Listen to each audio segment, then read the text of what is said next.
திருவுரு காட்டாயோ உருக்கிய மூதூற்றெடுத்தே உடம்பு உயிரோடுளமும்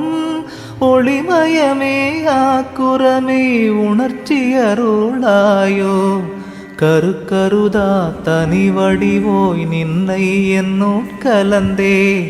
கங்குல் பகல் இன்றி என்றும் கழித்திடச் செய்யாயோ செருக்கருதாதவர் கருளும் சித்திபுரத்தரசே சித்த சிகாமணியே என் திருநடநாயகனே சித்த சிகாமணியே என் திருநடநாயகனே மணிக்கதவம் திறவாயோ மறைப்பயலாம் தவிர்த்தே மாற்றறியா பொன்னே நின் வடிவது காட்டாயோ கணி